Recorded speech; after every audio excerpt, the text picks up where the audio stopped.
The Combat Christian is hosted by David C. McGuire, a retired U.S. Army combat veteran and prophet whom God freed from sin and PTSD.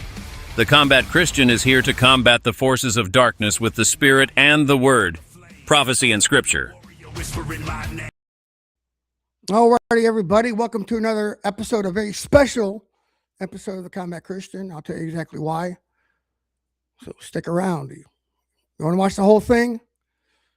Very special guest, which I'm going to bring on in a second. And you see right up there this handy dandy QR code. Scan that anytime to find out about Team Iron Will. Of course, all the links, the website, their socials are all in the description and in the comments in the chat, which I'll put there on X. And I'm going to give you away, make it too easy for you to donate to Team Iron Will. So it's over there on X right now. Blasted that out while we're live streaming. And all throughout the broadcast, I will bring up another handy dandy little thing right there for you. It's too easy, right?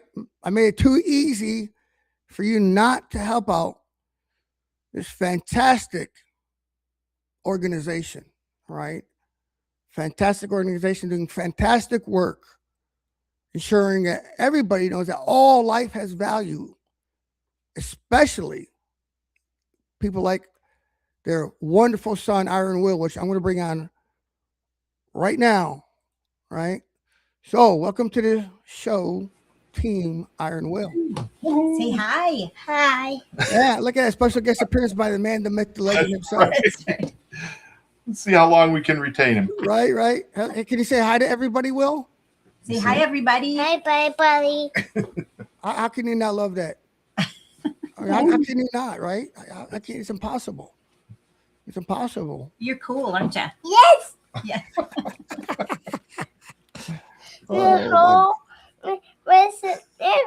My tea with the support.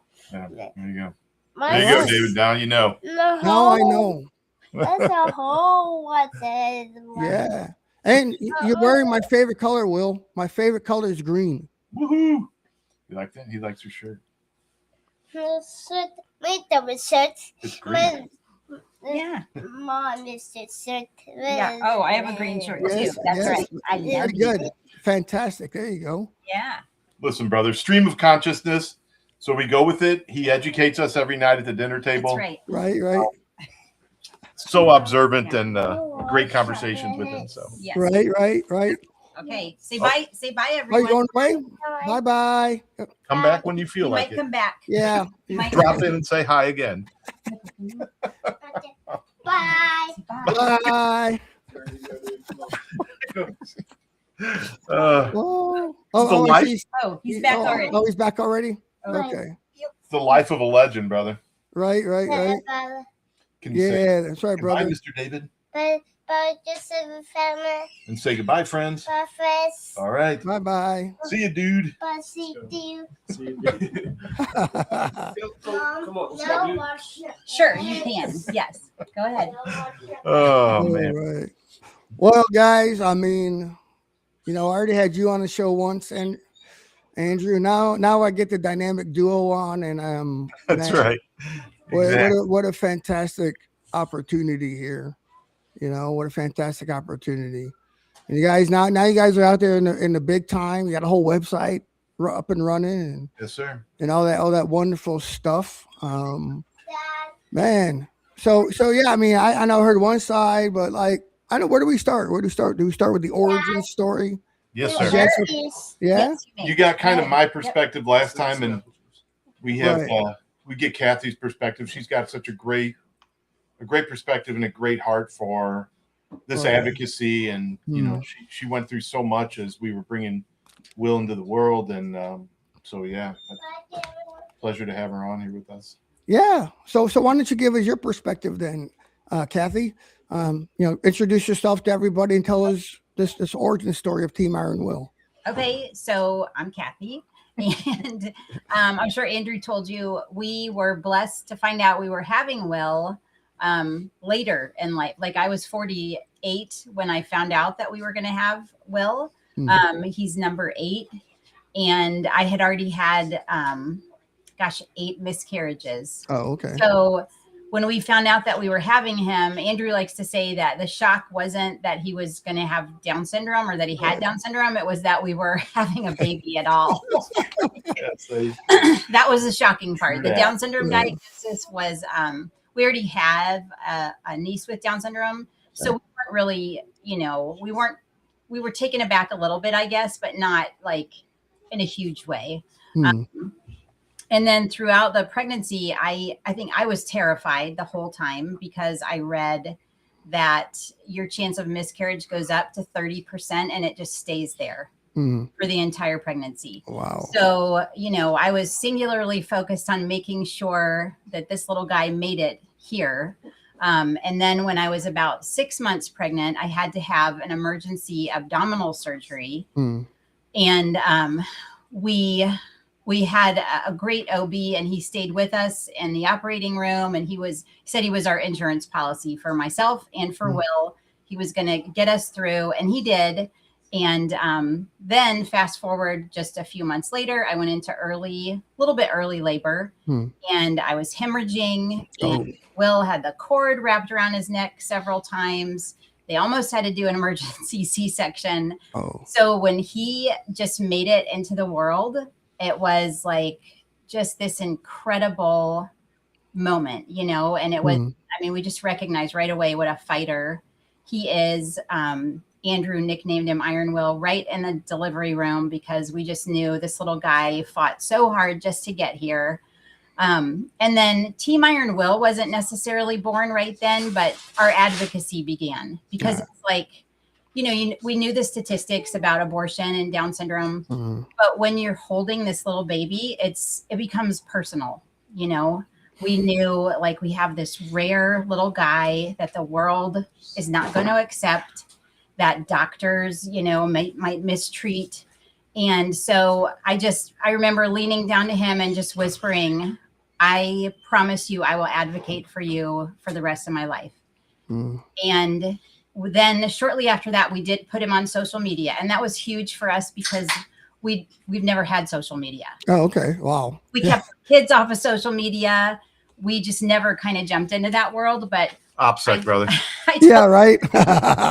There's no better way to advocate than to share his life with other people because it's such a gift and there's so much fear around this diagnosis. So we started to share him on Instagram and then on Twitter, and Instagram exploded pretty quickly. And we were like, okay, maybe there's something here. Maybe God is calling us to do something.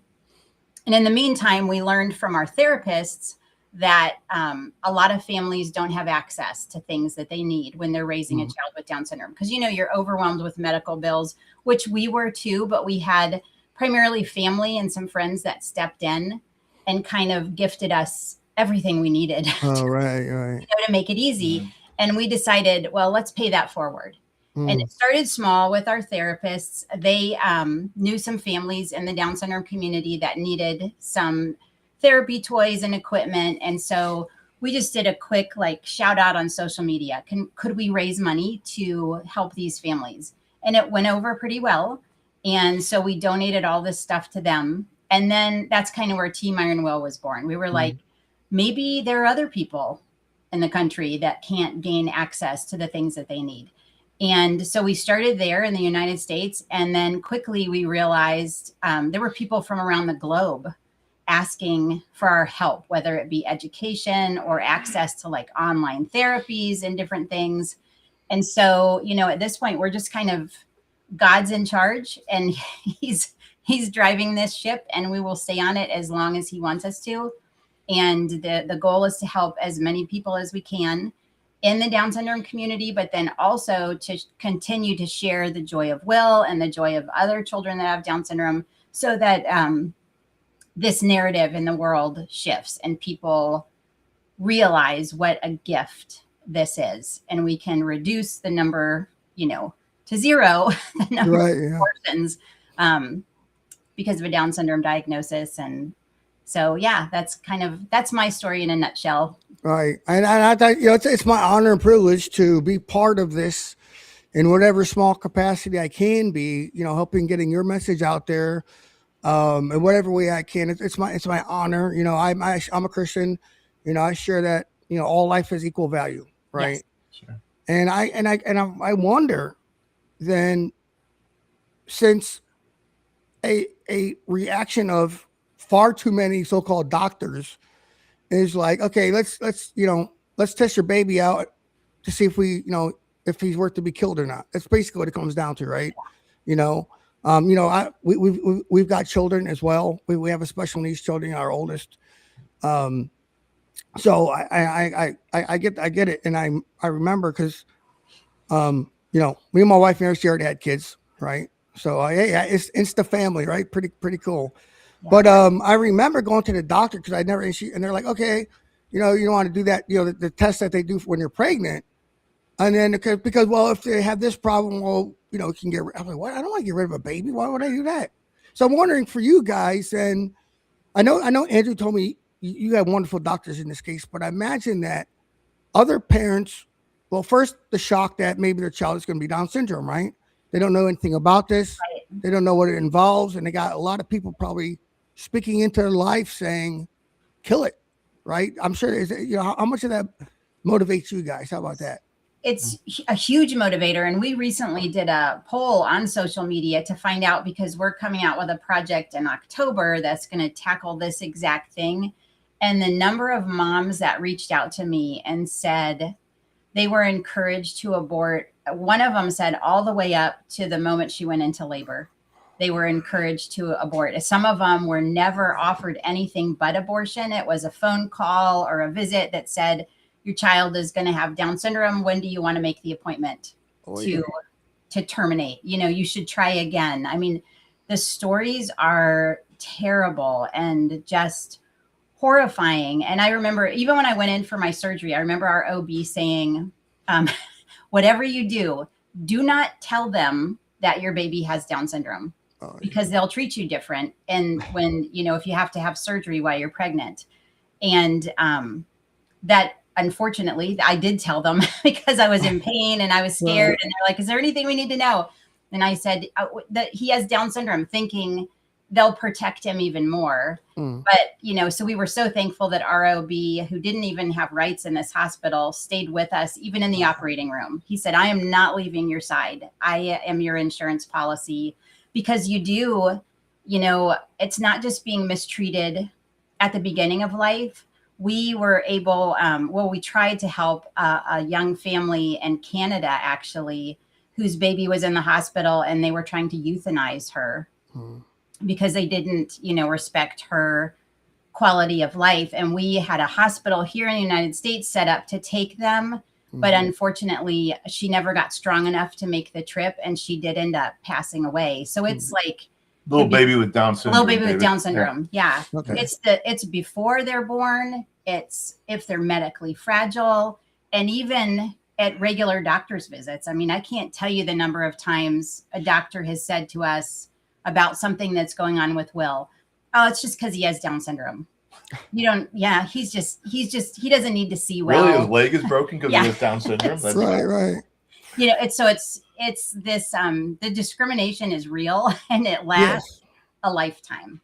Oh man, I can't imagine in one way how difficult, because ours, right? He has autism, right? Sure. But we tried to find that balance, treat him as normal as much as possible, and what we can, we do, right? Because he's a human being, and no human being wants to be treated less than or disrespectfully. Yeah.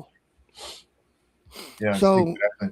Yeah, and that's one of those places too, Dave, that actually I was thinking about this. That I feel like we're on a news station right now because we're getting notes passed to us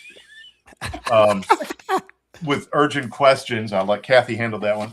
Okay. But I'm reminded as you say that, about how we treat our children, and your son and our son. One of the true blessings in our life has been the rest of our children. And how they approach Iron Will, and our William. They said they like to keep him from getting too big ahead. So, but that was, I think, from very early on, that really stood out for us, just how emotionally invested our children were in the process and in Will, and then really just how principled they were overall, right? And none of that happens by accident. We recognize that. But when Kathy said, we're going to do a gender reveal party for Will, or, at that time for the baby. And so she presented it and she said, hey guys, so it's, the new baby and it's going to be a boy. And they're like, yeah. But so we have 7 boys and 1 girl. So it's 6 boys at that time and 1 girl, right? So the 6 boys are like, yeah. And even Tango was like, okay, I can work with this. I wanted the sister, but she was so thrilled. And then Kathy said, hey, there's something else that Dad and I want to talk to you about. This baby has Down syndrome. And I just remember all the boys were like, okay, anyway, going. And right. So typical boys. Yeah, largely they were just unfazed by that. They didn't perceive it as something that was going to throw off their interactions with him. They weren't going to treat him differently, and they really don't, right? Like they hold him to a standard, right? So there's task conditions and standards. They give it to him, and he has to stick with it. They're harder on him than I am. I think so. I'm kind of a softie with Will. So, but that was, it's one thing for Kathy and I to bring a child into the world. It's another thing to look at your other children and see how they take care of that child and how they interact with them and how they advocate for them. And I think that's really been a huge blessing in our lives. So. Yeah, no, absolutely. So, like I said, we were a blended family, and my wife is from South Africa. So I won't go into the immigration system here, but right. we had to wait. So since she had already 2, and the oldest one was over 18. Well, you had to go get a visa the other way, and that took 12 years to get. Wow. So I'm not even kidding. We did everything the right way, the thousands of dollars, all that cost, and took about 12 years to do it the right way. My goodness. So our kids, right? We have three together. So they didn't grow up with this. They didn't grow up with him as a baby. He comes over as a fully grown, 30-year-old man, right? And like it's nothing. Like, who cares? Yeah, so what? Let's move on. We have 2 sons and a daughter, right? Of course, the sons, like you said, they're like, so what? Okay, okay, what can we do next? And I think we should do that. We should really learn from the way children interact, yes, and learn that, any kind of hatred or love or acceptance is completely built by the parents, know, and I think that's a huge part of advocacy. I think would be probably that, right? Yes, sir. And fear, the fear that I think society kind of heaps on everyone about, let's say surrounding our children, children with special needs, the fear that society creates around it. And if they don't hear a countering message, it's easy to pick that up and run with it, right? And so then you don't have the interaction and the advocacy and the love out in the world. So critical for parents and family to really reinforce that and make sure that it's built early on. Right. So, this is, I kind of retitled instead of interviews, because it kind of, this is like a formal thing. So, this is Christian conversations, right? So you talked about what informed, if you want to perhaps expound upon that, what informs you that no, abortion is wrong in all cases, and that all life, regardless, carries the exact same equal value. Well, what is it that informs you about that? Yeah, I think definitely our faith and our belief in God.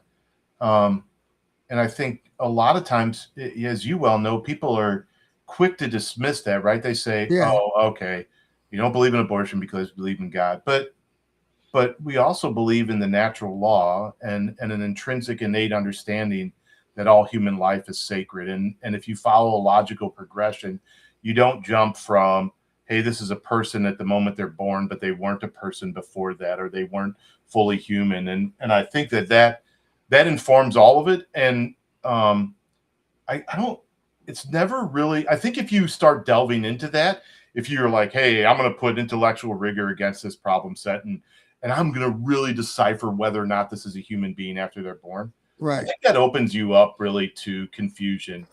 And for us, it's just a simple understanding that life begins at conception and you move forward, and you don't have to argue about it. And you don't have to be confused. Right. And then look at how easy it makes it for us to advocate for we believe every person, every human life has value. It makes the process so easy.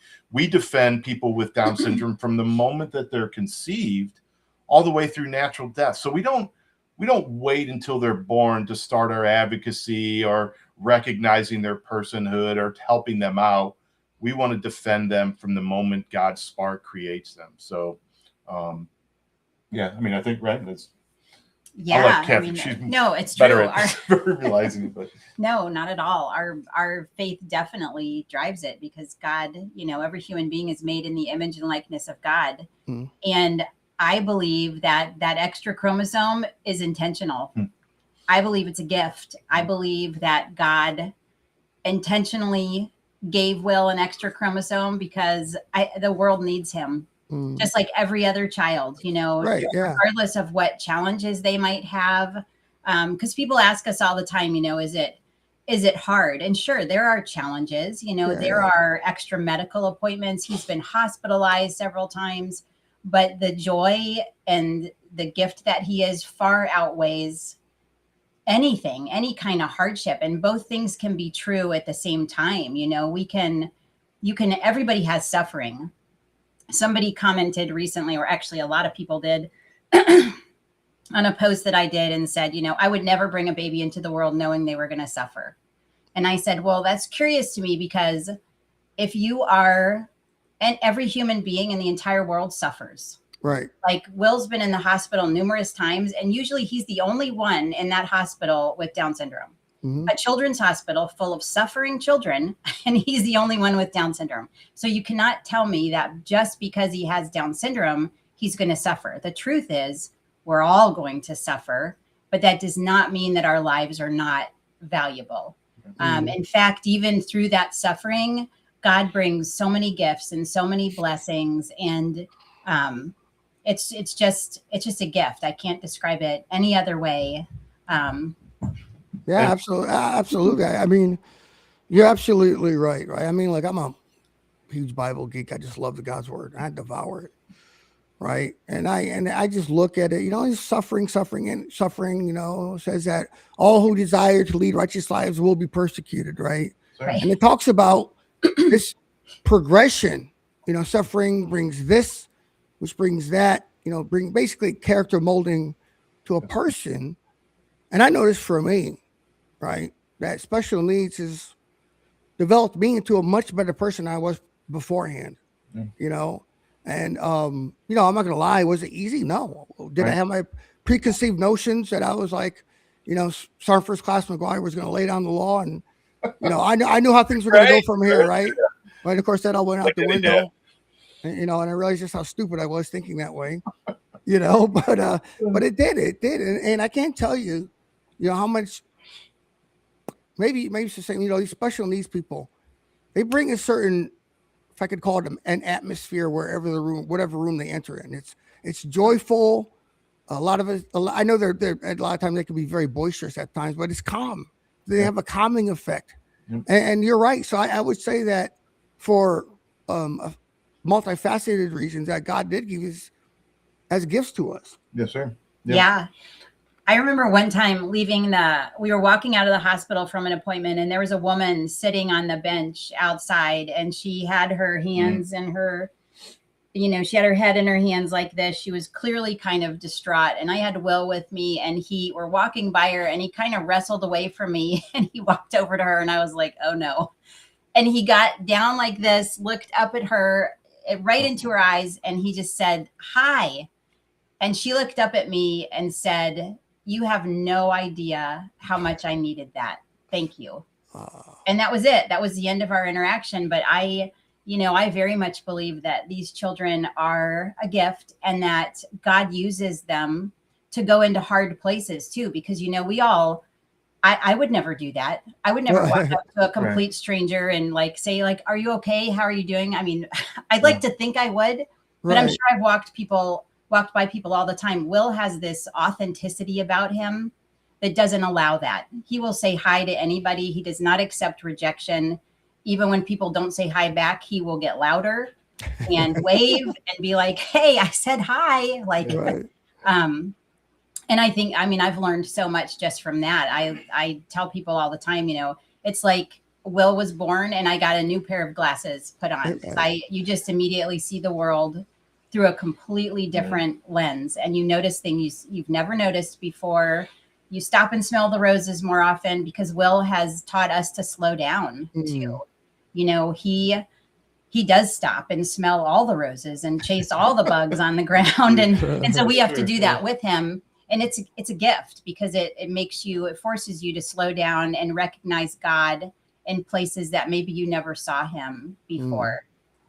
So you guys had, like you said, multiple children prior to him, right? So you raised all these children, you know, normal environment, normal everything, right? So Iron Will comes along, right? And we've already, you know, hey, beautiful, wonderful gift from God. But I'm sure that you guys had it challenged the way you did things, right? And it's probably tested your patience like nobody else did it, you know, and people, I don't think people, you know, it's a good thing, but I think people need to be, you know, be honest and say this stuff is, because two things can be true at the same time. It's a gift, invaluable, but it's an incredible challenge on you as a person, right?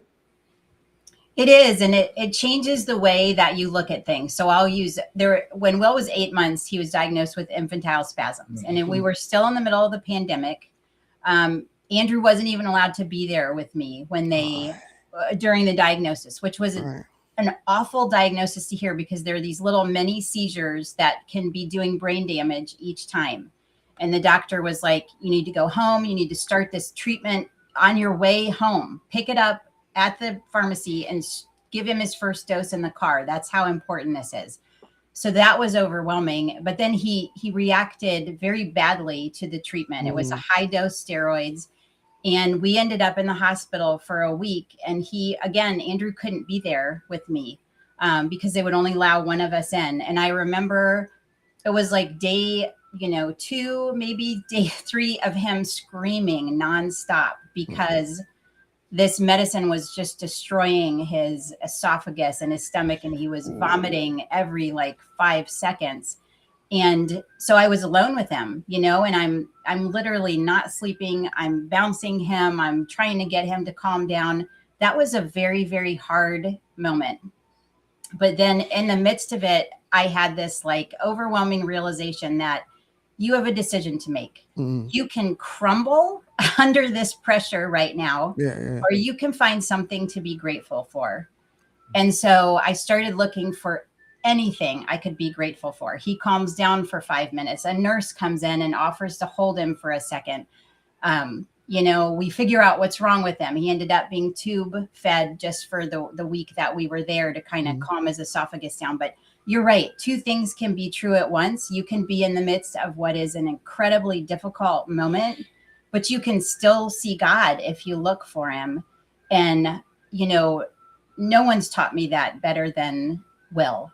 Just keep looking, keep my eyes focused on Christ and keep looking for those things that I can be grateful to God for. It's amazing, the guests I have on the show, right? And it's just, I like something, and we find stuff in common because our son also has refractory epilepsy, right? Which means that just the medication manages it. It doesn't stop the seizures altogether. So when you say, yep, I understand brain damage, fully understand it, fully, completely get it. I myself, I believe I've got all sorts of messed up head, shoulders, knees, and toes from my rack. Yes, my digestive system is a wreck, and I understand as an adult how it feels for your esophagus to just keep being burned every single day. Right. And I can't imagine what it must be like for a baby who has no control over their emotions, right? Because it's just a baby to go through that. So I always find it amazing that the guests that God provides for me, because I believe that's what happens. just the commonality we share and the understanding, therefore we can give to one another, which is why Team Iron Will is so uber important, because that's what you get to offer to other people. You say, no, I mean, you right. Iron Will is still, he's still very, he's still a young boy. So there's still a lot to go through just yet, but you've been through so much that you can offer this. Because I think it's important. Like, I know as a veteran, right? When I was going through PTSD and talking to therapists, I was like, these guys are worthless. They don't know what combat is like. They have no clue. They only know a textbook, right? But when I attended a program with veterans who had been where I was at, it was life-changing. Right. And I think that's what Team Iron Will does. You have been there. You're somebody who is in the trenches, and therefore, unlike, say, just a regular doctor or anybody else, you can actually be that person who perfectly understands, and that goes way farther than I think anybody can absolutely measure. Yes, yeah. Sir. And for a lot of our families, we've been able to, we like to say we walk beside people through really hard moments, and some of them, we have some children that we helped when they were very tiny, and now they're 3, 4, 5 years old. That's something I think that is unique about Team Iron Will. We keep in contact with our families. We, continue to walk with them. There are families that we haven't helped once or twice, some of them 3 times, that we've offered help in different stages of their child's development or hospital stays, whether it's a care package or, they need equipment after, or medical equipment or therapy equipment after. We're not just like a one and done kind of organization. We're like, we get it. This is a journey. This is a marathon, not a sprint. And we will walk next to you, through it all. And I think that's something that kind of sets us apart a little bit from some of the other organizations that are out there. Yeah, I think Kathy summed it up perfectly. Kathy does it from this amazing emotional connection, this place of emotional connection. And she has stories galore that she just tells me all the time. From Twitter, I don't have quite as, or X, I don't have quite as many. But that, I think the other part of that is that from like a UTB, like a metrics gathering perspective, we take credit for everything those kids accomplish for the rest of their lives, right? That's why I like to stay in touch with them. So if they ever do run a marathon or go into the Olympics, we're going to claim credit for it at some point. You understand it. I mean, it's a good NCO. You understand. Right. For everything. Be good bullet points on it. For you, right? Exactly. So, but it is amazing just to watch that and to have these parents come back. And I mean, but we've done the same thing to people that have helped us, to come back and say, you were right in the place that I needed you. You were right there when we needed you with what we needed. And so Kath is constantly forwarding me emails and testimonies that come in from people. And some of them are just, I mean, they're heartbreaking and in a good way. I'm sorry, heart-wrenching in a good way. You talk too about, so like the challenges that come with it. Yes, there are those challenges. You and I both know those challenges exist with any child, right? And there's always a trade-off. There's a pretty good chance Iron Will's never going to be popping fentanyl or robbing liquor stores, right? So at a certain point, it kind of balances out for us. And I guess Kathy's right. You have to, especially with him, Kathy will tell you, like when he gets sick or something, man, Kathy calls it medical trauma, right? I refuse to acknowledge that term, but it's probably legit. Yeah. But man, it goes right to my core because I'm worried about him. But at the end of the day, all of those challenges that we face with him in those moments are minuscule in terms of their emotional impact and their demand on our psyche in comparison to what that little guy brings when I need to decompress or just spending time with him outside, whatever it is, him taking over dinner and having us all clap and stomp and sing, whatever it is, those challenges are minuscule. And so, or they're at least balanced by everything that he brings to this world. So, right. That's fantastic. I think I told you when I had you on, Andrew. I told you, that my wife, when I was being a knucklehead, about things, and she'd be like, "Well, what about Iron Will? What about what is his mom and dad? How do they handle Oh, things?" man. And I'm like, like I can't say anything back to that. I'm serious. That's awesome, brother. Because I would, tell her all the time. I was always telling her about your stuff. Showing her videos of Iron Will and stuff like that. Now she's finally on X. Nice. Finally, right? Well, I would tell her all about this stuff, and I'm, constantly, hey, look at this video. Look what he just did here. Hey, look at this trick shot. Whatever the heck he was doing.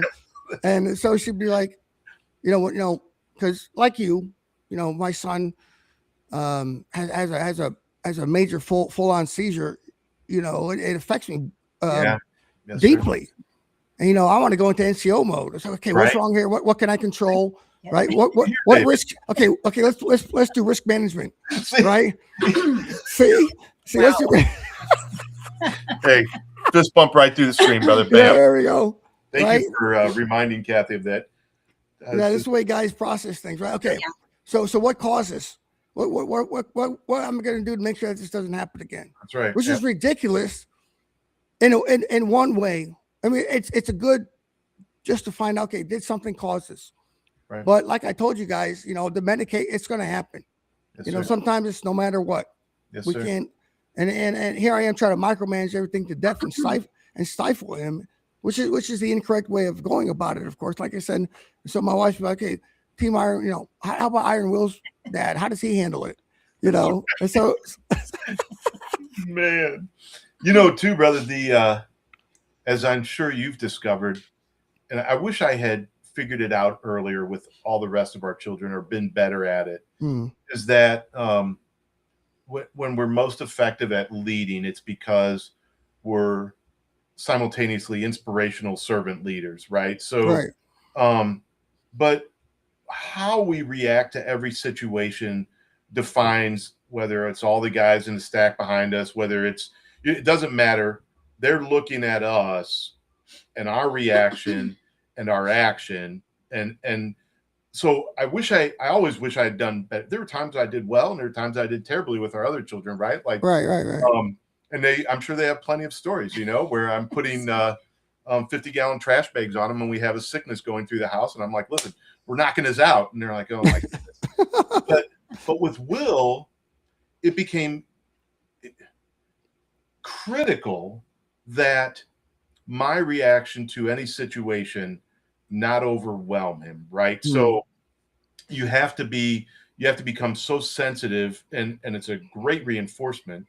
I think I'm doing better now, like holistically for all of my children and family, but for Will, it really drove home the point that if I react not in the proper fashion or overreact, or if I'm too intense, if my intensity level goes up, boy, he hones in on that fast, and that will drive his response and his reaction. So it was like going back to being a squad leader, and you go, man, those other 8 or 9 guys, they're going to freak out if you freak out. Right. And so you don't want to freak out.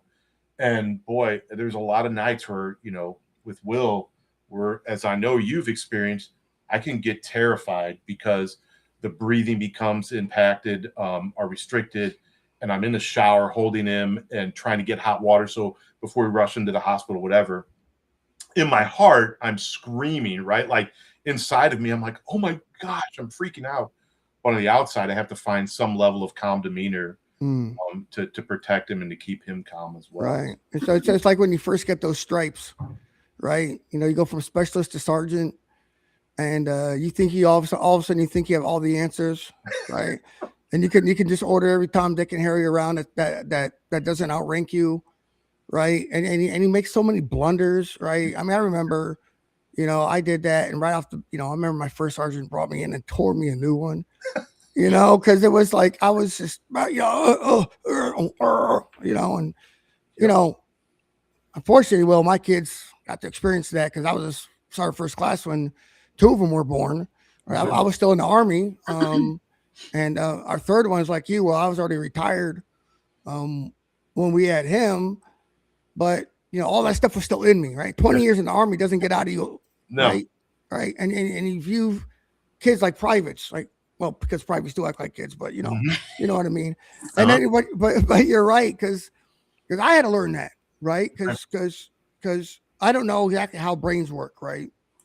But if I lose my cool because I've had to say the same thing for the umpteenth time in a row in the exact amount of days, and I've had it and I've lost it, well, that's going to affect him. It's probably going to cause him to have a seizure.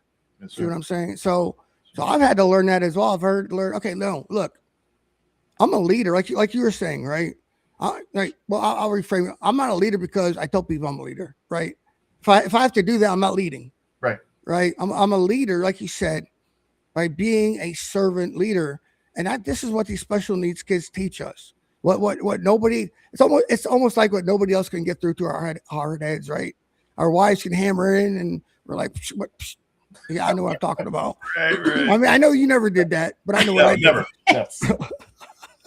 Never.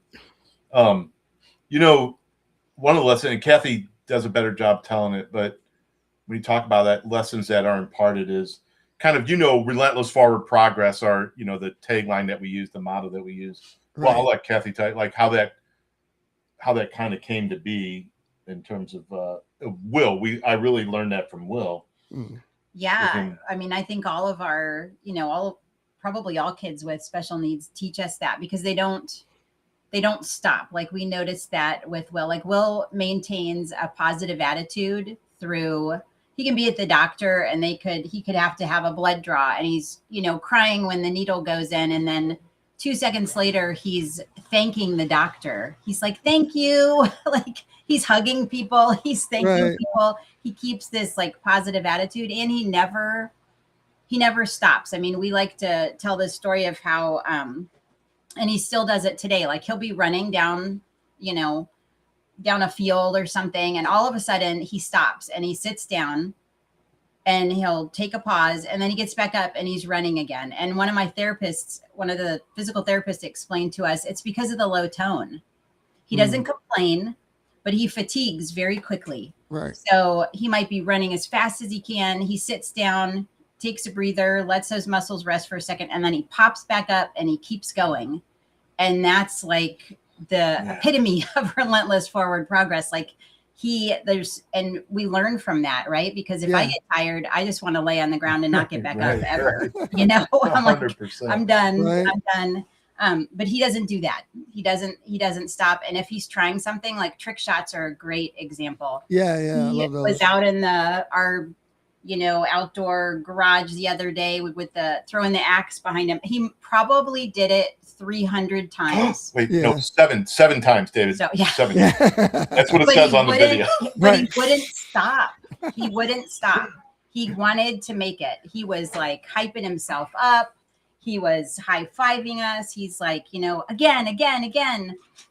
Yeah. Until he made it. And I don't know if you saw that video, but his reaction says it all when he does make it. I mean, he was so excited, but he just never, he just isn't one to just give up on stuff like that. When most of us would, try it 3 times and be like, clearly I can't do that. That's the thing.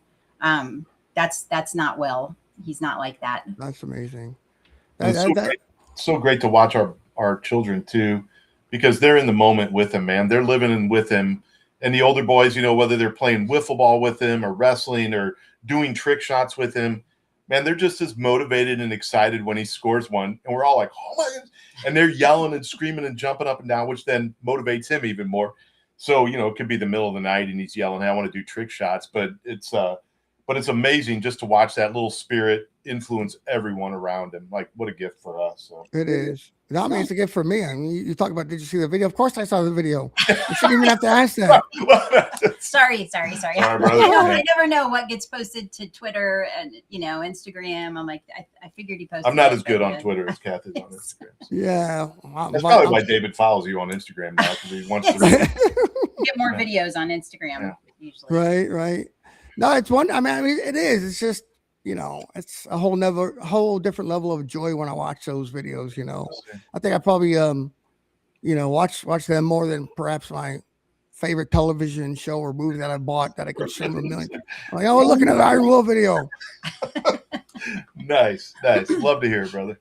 Yeah. So, I guess we've been chatting now for about 45 minutes. So, what haven't we covered about, Team Iron Will that you think needs to be covered then?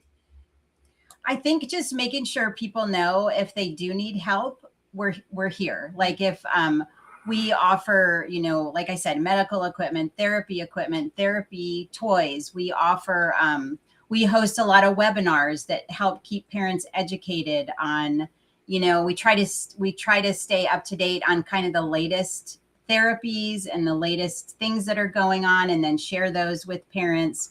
We have a whole medical advocacy team. If you're stuck in the hospital and trying to advocate for your son or daughter and you need help, that's one of the things that we help do.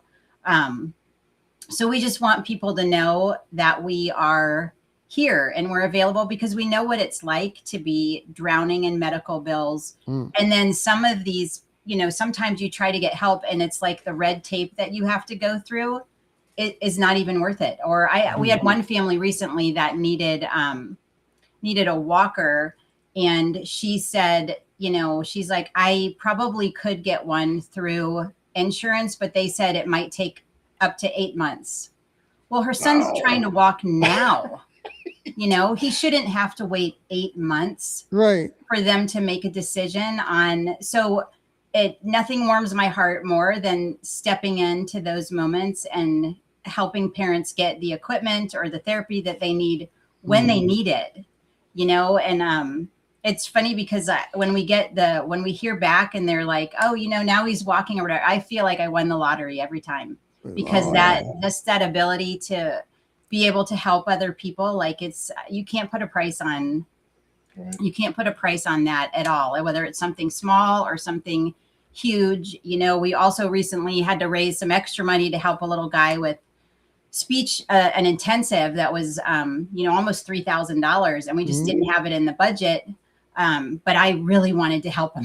So we put the word out, and people came through, and now he's going to go through this, intensive. And his mom said to me, I had almost lost all hope because I couldn't find anybody to help me, but I know this is what he needs. And so those are just exciting, moments for us. We get just as excited for those when those kids, score a win as if Iron Will was doing it himself, because it's just all so precious. And we just want to help as many people as we possibly can. Yeah, I mean, and that's the way it should be, right? One team, one fight. Yeah. One win. I mean, that's what it says. The Bible says in 1 Corinthians 12, right? When one grieves, we all grieve, right? One rejoices, we all rejoice. And that's the way it absolutely should be.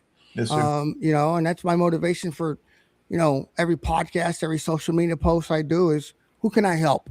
That's right. I'm so small. I don't have a large following anywhere, but I don't care, because if I can reach just one person, that's one exactly person right, is what counts, right? That's exactly right. Yeah, that's right. Yeah, I was going to say we get you and you get us, because at the end of the day, we're all in the mission field, right? We're out there, not only advocating for life, but spreading God's word, bringing Christ to people, and trying to make that difference, even in that one person's life.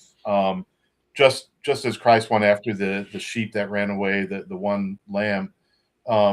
Man, every time that Kathy comes and has a good news story, it's rejoicing for all of us. And just like you, we're small, right? Like our Team Iron Will is sitting right here. Right. And the third member, our son, who just came on, and he's really, I don't want to make his head big, but he's the guy that does the videos and right.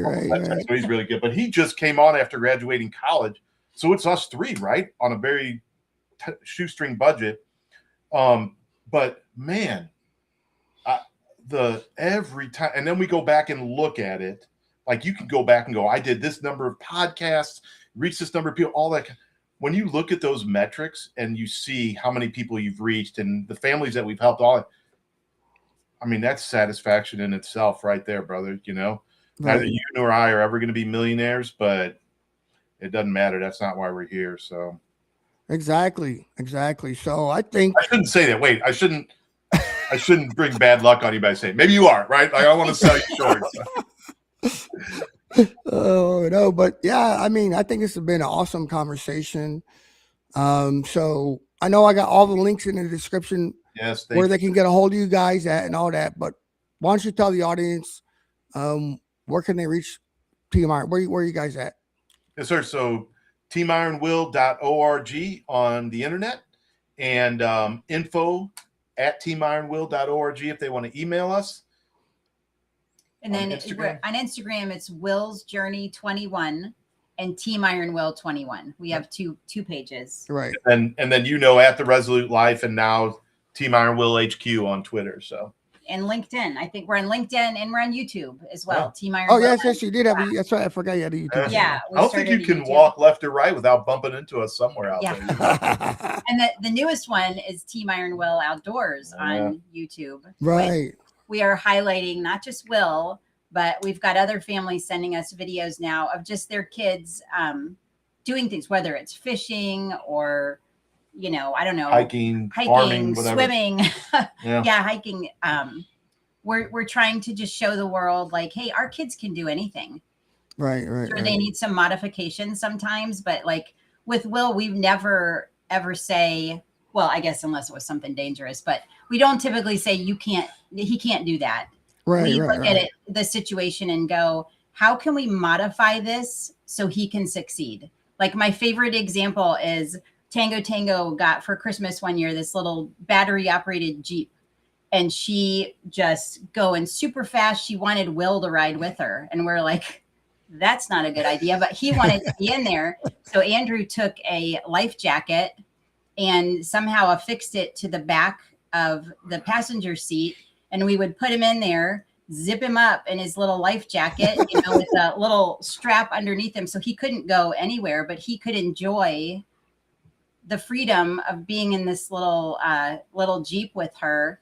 And so she's a dangerous driver. Really is, so. But we like to approach everything like that. Like, what do we need to do to modify this so that he can do the thing that he really wants to do?